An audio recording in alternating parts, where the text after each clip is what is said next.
the issue of public debt and fiscal deficit and what we're calling the fiscal consolidation. Public debt continues to rise. I think at some point it was 58% of GDP in 2019, up from 41% in 2013. And more of this debt is becoming non-concessional. Remember, a long time ago, most of the debt we used to borrow was concessional loans. So, for example, non-concessional debt is now 67% compared to concessional debt of 33%. And more of our public debt is being held externally, although there's 16% of the GDP, and as compared to the domestic debt, although we're starting to see the share of domestic debt is increasing. Of course, we all remember the infamous press conference that Moses Kuria held and said that the reason why we're not going for the concessional debt is because we do not want to be subject to the conditions, isn't it, that the multilateral lenders will put on us. And that was just before our debt ceiling was increased to 9 trillion, up from the 50% of GDP, which would be approximately 5 trillion. We had already passed that ceiling a while back. So of course, this level of debt creates risks for refinancing, risks for cost escalations, foreign exchange, and so forth.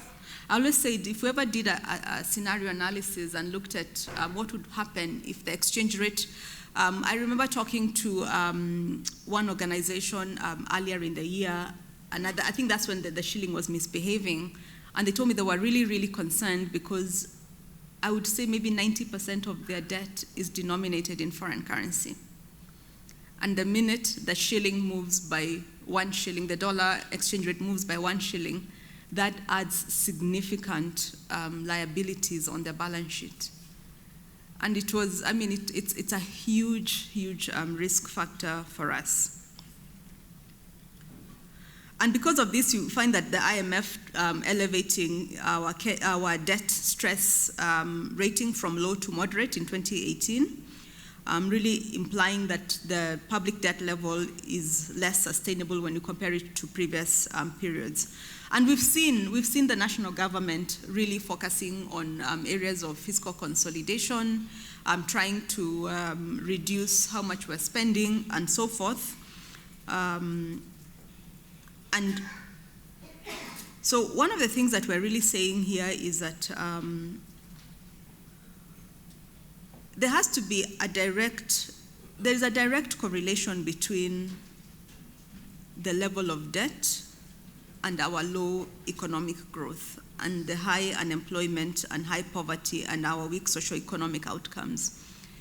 Because I remember talking to some people in Treasury, I would say in December, January, last year, January, and they were really concerned that some of the big tranches of the SGR debt was coming due. And they needed to find the money to pay these huge tranches. And of course, that means that all the cash in the economy is then directed to paying these large tranches of debt, and little money is then being directed towards either development and any other critical infrastructure that we might need. So we at Icpak are saying that it's important that we must relook at the public debt restructuring. We need to look at creating an independent public debt office. Have you gone to the National Treasury Office? You cannot get any up-to-date debt statistics, isn't it, on their website, those who've tried to. And we also need a comprehensive audit of the public debt register, as well as measures to reduce our debt uptake, and to just rethink of how do we then restructuring.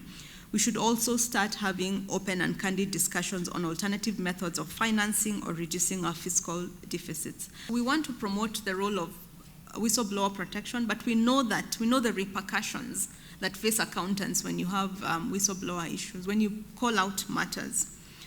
So I think I want to just encourage you to do the right thing, again, in the face of all the challenges that we face. I also want to ask the investigating authorities, because we have this merry-go-round in our country where we have the Ethics and Anti-Corruption Authority, they investigate. We have the DCI, they investigate. We have the Office of the DPP, they get the file, and then decide whether to recommend for prosecution, and then we have the judiciary. But it's a merry-go-round because nothing gets done, isn't it? And in all this, we have a number of our members who are accused of doing the wrong thing. Some of them were just paper pushers.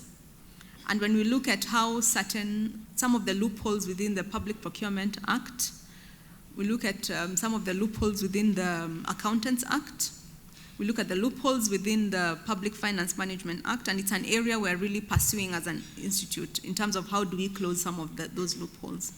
It's the only profession in Kenya where anybody who's not qualified can walk around and be called an accountant. And yet, you look at the lawyers, the doctors, the architects, whoever, you can never go call yourself a doctor if you're not qualified or a member of a professional organization. So these are the key things. Of course, we are alive to the changes in technology, fourth industrial revolution, quantum computing, big data, artificial intelligence, robotics, blockchain technology. All these are technologies that are with us today. And we're saying that as Icpak, we're working closely with, CASNEB is going through a major syllabus review. And as part of that syllabus review, we want to make sure that that we're producing accountants who can face the future and who can be responsive to all these changes. So I think in conclusion, I'm just saying that the burden of growing our economy cannot be left on the hands of the government or the professionals. It's really our collective responsibility to do the right thing, to promote the right policies wherever we sit. And that we should focus on taking the resources to where they matter most. And in this case, in our country, it's to minimizing corruption and to directing funds and other resources into the SME sector, because that's where the job creation is happening. So I think with all those many remarks, I'll not call them few because there were many remarks, really I want to wish you a fruitful engagement. I want to request that we really network. It's an opportunity. I love coming to this session because it allows me those 3 days of seeing old friends and meeting new friends and making those connections over that period.